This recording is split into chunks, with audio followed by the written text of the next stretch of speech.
Let's go out to the Toyota of Hollywood guest line. Shop hundreds of Toyotas indoors in one of America's largest showrooms, the Toyota of Hollywood on 441 between Hollywood and Sheridan. This man is part of the run the Panthers are on right now. Really got honestly cheated out of a great moment because of some stuck-up referee.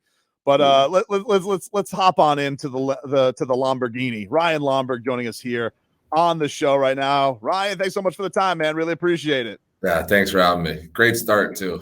Yeah, you guys kept me up for like 3 more hours. That one, I thought it was done. Yeah, you got to think if you would have known it would have played out that way, they just would have allowed it a lot earlier. Yeah, I didn't really understand why, because it looked like he got backed down by the Carolina's player, and then they called on him clipping the goalie. I'm like, did they even look at it and see he got pushed back there? Yeah, it was close. I think unfortunately, I think they made the right call. I mean, those things are so close. You really never know how they're going to go. But I think they made the right call, and just thankful that. How tired were you? Because I've never I can't imagine.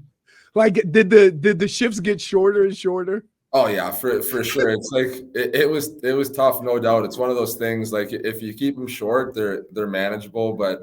Once you let one or two get away from it and you get stuck out there, then it's tough to recover. You kind of feel like you're, breathing in dirty air.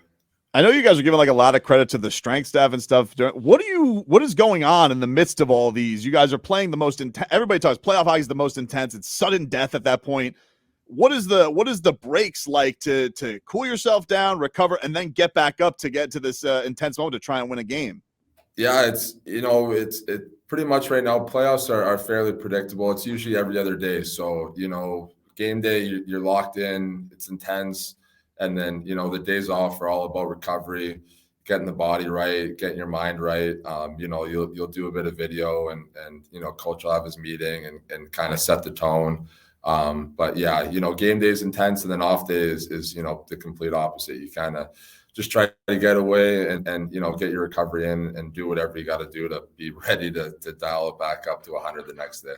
But specifically in that 4 overtime game, Ryan, like when you guys I'm talking about between you guys are playing this historic game.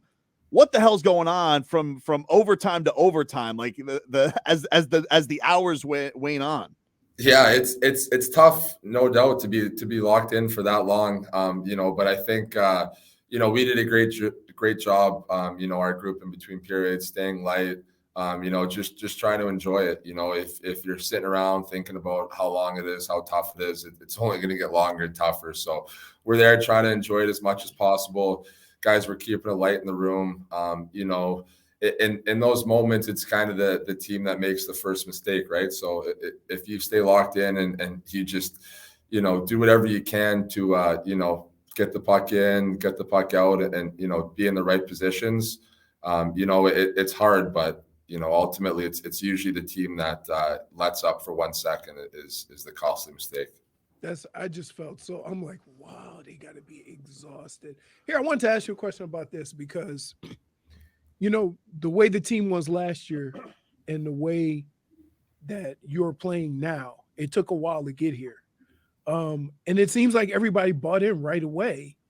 And that's really a weird thing to go from being a scoring team to a physical team, right? And across sports, that's the hardest move to make.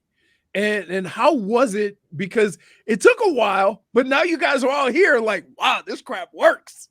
Yeah, for sure. You said it. I think going back to last year, it was a great year. We had a lot of fun. We had a lot of success in the regular season. But, ultimately, I think we had to come to the realization that, ultimately that wasn't going to win a Stanley Cup, that style of play.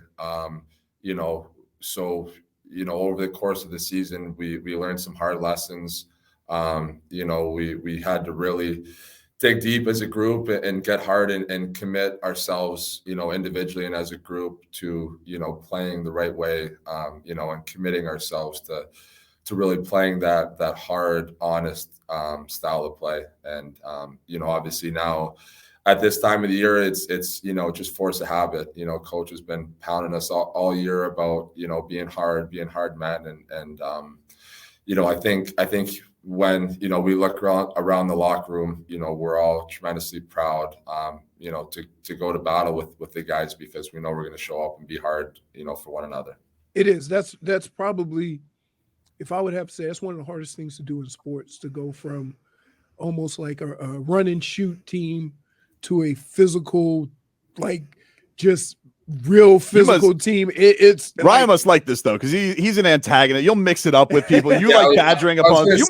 My style didn't change up too much. That's more for the skilled guys that had to buy in a little bit more. But yeah, for myself, I didn't have to change too much. But obviously, to see some of our top dogs, doing what it takes and just really committing to the team winning game, it just makes everybody want to do it more. What is it like? Can you take us a little bit into more of that, Ryan? Like you do play, like you obviously play very physical. You play those mental games. You like talking on the ice and getting into to guys and chirping at them. Like, why is that such an effective part of your game, to mess with your opponents a little bit, to get into that head? Like, do you feel like that's super effective in these games that are super tight? Yeah, I think so. It's a tough game. I've had to learn my whole pro career, kind of navigating the line of what's too much and what's not enough. So I still feel like, there's some little lessons to be had, but, ultimately I think, it helps bring me into the battle, and, the same goes for my teammates. When I'm, beaking back and forth with an opponent and we're getting intense and getting after it, kind of, draws everybody in and makes sure everybody's engaged, and they know, we're in a battle because they hear it going on. So, they're prepared. You would take it, like if there was a bar fight full of bikers, I would take Ryan Lomberg, Radko Gudas. You guys are coming out on top, yes? Me and the Butcher, I mean, you got to think, yeah. Come on. Like, wait, you can like you said, with a name like the Butcher. Like that's right. It's like, I'm not messing with that guy. His name is man. And every time he throws a big hit, I just yell down, "Welcome to the Butcher Shop, baby." Is he is off the ice? Is he a sensitive soul? Like is Radko Gudas like kicking the feet up at home and listening to vinyls, or is he just always on edge hitting a heavy bag? No, he's a very interesting guy, the Butcher. He's a family man. He's a great guy. He's one of those guys. It's like so cliche to say, but you hate playing against, but love having on your team. He's such a tremendous teammate. He does all the things that people don't see. His leadership, his ability to bring a team together. There's so many things that he does that are so important to a team atmosphere. Do you you've been here for a while, Ryan? Like, do you that atmosphere yesterday? Where does that rank? Like the fans right now are on fire. The rats are raining. So just like, what did it mean when you get out there and you feel that playoff atmosphere? A conference finals at FLA Live Arena. What did that feel like? Yeah, it's top of the list for sure. As the years go on and the games go on, I truly believe our fans are getting better and better. There's more and more of them, more rats being thrown on. There were a bunch of Carolina there too, which was awesome to see. But yeah, we're all tremendously thankful for our fans. I don't think they get nearly enough credit as they deserve, and hopefully, we can kind of change that moving forward here. Would you rank it Goosey's or Goosey's galore as far as how you felt yesterday? Goosey's galore for sure. With the pom poms going, it's like it's so cool. It's like you're in a video game, looking around, 20,000 people shaking their pom poms, light show going off. Everyone on their feet. Don't let him. Let him talk about his experience, dude. If he got Goosey's galore, let Ryan Lomberg say he got Goosey's galore. It's a tough man. Galore. Yeah. Both options had Goosey's, so you might as well go with the galore one. I appreciate it's top notch right now. Before we get you out of here, Ryan, we got to talk about your goalie, Sergei Bobrovsky. The guy has had such a roller coaster career. I love this man. He's very, very interesting in how intense and how he prepares. But right now, dude's a brick wall. What can you say about what Sergei and how he's playing right now for you guys? Yeah, it's you said it. He's playing amazing. I think people keep asking us, you know, about him and you know, what's changed. And I've been given the same honest answer. It's, you know, we knew he was capable of this all along. You know, we see his work ethic. You know, I've been with him for a few years now, and, you know, there was no doubt that, you know, that this was going to happen. So, you know, for him to put the work in and get the payoff he's getting, you know, for a team this time of year, you know, obviously very thankful to have him back there, but obviously as well, very proud to have him as a teammate and, you know, proud for himself.